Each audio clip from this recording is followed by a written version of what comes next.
Hi everyone, my name is Maddie, and if you don't know me, I am married to Taylor Foster. For those of you that do know me, hi. Today is Dwarfism Awareness Day, and Taylor has been celebrating this whole month. He has been posting different facts and his perspective on life as a little person. So today I'm going to do a video just talking about my perspective and things that I've learned about Taylor and things that I see maybe he sees a little bit differently. So, thank you for first off for following all of Taylor's posts. I know it's really been, it's really first time talking about being a little person out loud to other people. And it's hard being vulnerable like that. It's hard being put on the spot and letting people into your life so personally. So, thank you for having such positive feedback and supporting him in that way. Sorry, I'm looking at my notes because I can't do this without them. So first off, how did Taylor and I meet? We met through mutual friends, and it was her birthday, and we came up to go to a Hawkeye football game and stayed at Julie and Dave's house, and Taylor was living in the basement. So that's how we first met. I saw him, and I didn't necessarily think, wow, that guy is a little person. That's crazy. I instantly was drawn to his personality, his funny wit, his kind heart. I just appreciated all of that about him. Never once did I feel like this isn't going to work because he's different than me. That's not how I thought. I thought he was a good person, and that's what I liked about him. Um, you know, he's the only little person that I've ever known. Growing up in a small town, we're not very diverse there. And so there just weren't a lot of different types of people. So meeting Taylor for the first time was like, holy cow. It opened my eyes to a whole new world of what he goes through on a daily basis and how his life and things that he does is a little bit different than how an average height person would do their life. He's still a person, right? He still has feelings and a brain and a heart. And sometimes I think people forget that. But just because of what he looks like on the outside, he's still, a good person on the inside. So I've kind of felt like almost, I don't want to use the word imposter, but trying to draw awareness and things. I didn't know until 3 years ago when Taylor and I met even what the correct terminology was or what he goes through on a daily basis. And now I'm like trying to preach to everyone to be kind and all of this stuff. And for a long time, I felt like I didn't know the whole backstory. Like I wasn't as educated. Like I see Julie, who has grown up with Taylor for 31 years, and she knows so much about dwarfism. She can tell you all sorts of medical things because she's gone through it. She's raised a little person. And we've been lucky enough this month to connect with a bunch of other little people and their families. It's been wonderful, and I see them trying to educate people, and I see them trying to bring awareness to dwarfism and little people and things like that. And I felt like, do I really know as much as I think I know? And the more I talked with Taylor, the more I feel like, yeah, I do know stuff. All the facts that he posted, I helped him create some of those. I gave him those ideas. I see him. I'm around him every single day. We go into public all the time together, whether it's out to eat or to Walmart. And I do know a lot more than I'm giving myself credit for. So it's nice to feel like I'm doing something good. I'm in the perfect position being a teacher to start educating my kids. This whole month we've been celebrating and talking about different disabilities and different conditions. So we're talking about blindness, deafness, we've talked about spina bifida, we've talked about Tourette's, and just all sorts of different ones. Cerebral palsy is what we're talking about right now. And I feel like I'm in the perfect position to start educating some of those kids on what is right and what is not right. So for a long time, I felt like I was pretending to know things and pretending to, oh, this is right. But now I really feel like I do know these things. I'm doing my best to help and support my husband and things, just trying to get the word out that he is a person with a heart and a feelings on the inside, no matter how he looks on the outside. So some big takeaways from Taylor's posts that I thought were big takeaways. Obviously, the M word. We don't use that in our family. I can remember the first time, or probably like the second time, that him and I ever went out and did something. I slipped up and I used that word. I didn't call him that, but I referenced someone being short at a basketball game. And that is like a core memory for me that has stuck with me. And never once have I ever slipped up again. I realize that it's more offensive than it is just a word. It cuts deep and it hurts because he is not an M word. He is a person. His name is Taylor. He has a heart and he has feelings on the inside. And I don't I regret using that word, but I now know why I should regret using that word. And it's been quite a learning process. Growing up in a small town, like I said, you're very sheltered and there's not a lot of diverse people there. And a lot of people think they know when they don't actually know. I went out and I've lived in 3 or 4 different places. I went to college far away from my hometown. I didn't go where anyone else hardly went. And I think that helped me. I was able to experience a lot of different people of color, people with disabilities, people that think and feel differently than I do. And I was able to learn why they feel that way, and I'm able more to accept them now.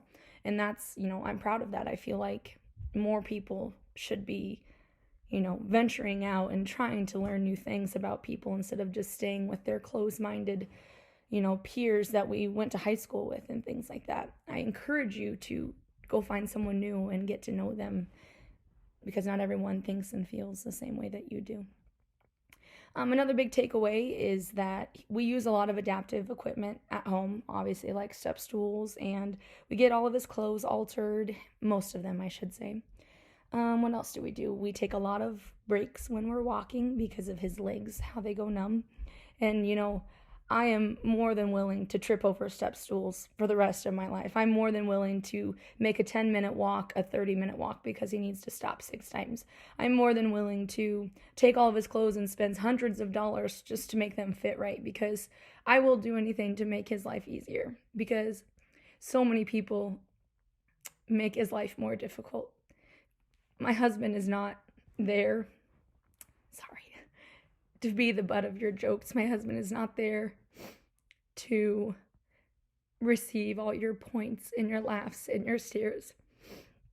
He's a person with a heart and feelings on the inside, and I get angry because people see him for the 4'7" person he is, and not the kind and witty and super silly and just very sweet person that he is on the inside, and that makes me very angry.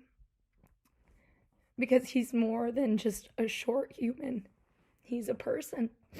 And, people do try and take pictures of him, and people do try and say really hurtful things. I can only imagine, when we go out in public, what people say. I'm not an idiot. I'm walking around with a little person, and I'm married to a little person. I can only imagine what people say. I'm not an idiot, though, and so, I know. But that doesn't really bother me as much anymore as it used to. When I first met Taylor, going out in public was not something I shouldn't say I didn't enjoy it, but it was difficult because I'm not a center of the attention kind of person. So going out and having everybody stare and literally just stop in their tracks and watch as we walked by. I've only known Taylor for 3 years. I've only been going through this for 3 years. He's done this for 31 years. And that just, to me, is crazy that people, even 31 years later, still treat him the same way. People are not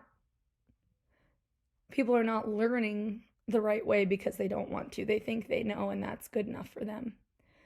So this month has been super important to us because I feel like we're finally reaching some people, finally trying to educate, and I'm very proud of him for standing up and being the center of attention, for putting his life out there, for being vulnerable. That's not easy. So, it's frustrating when we go out in public. Now it doesn't bother me as much because that's their problem, not mine. I'm happily married. I love my husband, but he has formed a very hard outer layer. I have formed a very hard outer layer. Our families have formed a hard outer layer. Anytime we go out into public, people stare, people point, they laugh, they try to take pictures, they come up, and kids are probably the most curious, and I don't feel, annoyed by children. They're just curious. I'm around kids all the time. I know what they think and how they act. It's the parents that I think bother me the most, the adults. Like Taylor said in one of his posts, grow up, Peter Pan. You are an adult. People come in all different shapes and sizes. It shouldn't be shocking to you. It might be a thing like, oh, look, a person that I've never seen before. And then we move on. It's not like you stand there and stare, and it's amazing. If you ever want to know what it's like, please, we'll go out to eat with you. We will go shopping with you. We will go out in public with you. If you feel like and you want to know more, please just invite yourself, and we'd be happy to bring you along. Sorry, my video froze, so I had to splice these together. Anyways, so going out in public, yeah, it's difficult because, you know, it makes me angry that people don't see him for what's on the inside. My husband is a good person. He loves macaroni and cheese. He loves the Hawkeyes. He's very witty.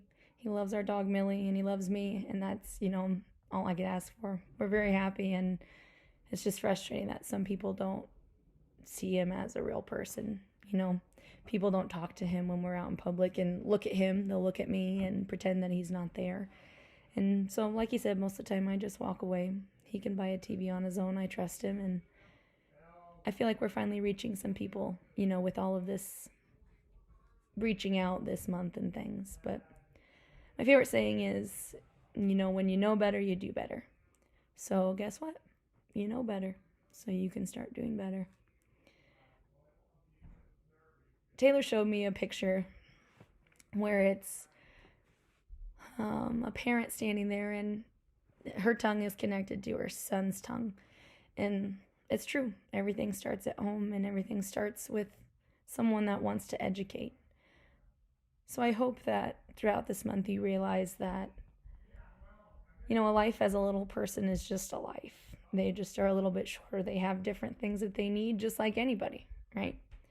So I hope that throughout this month you've learned something. You've learned to appreciate what Taylor is and who Taylor is, and you learn to appreciate everything that he can do, and that if you say he can't do something, he's going to prove you wrong, and he's going to do it anyways. Like I said, my husband is a good person. If you don't know him, you should, because he rocks. And I hope that you take this message and you go out and spread kindness in the world. Please share this information.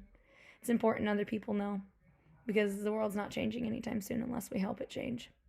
So, like I tell my students at the end of the day, go out, spread kindness, and make the world a better place.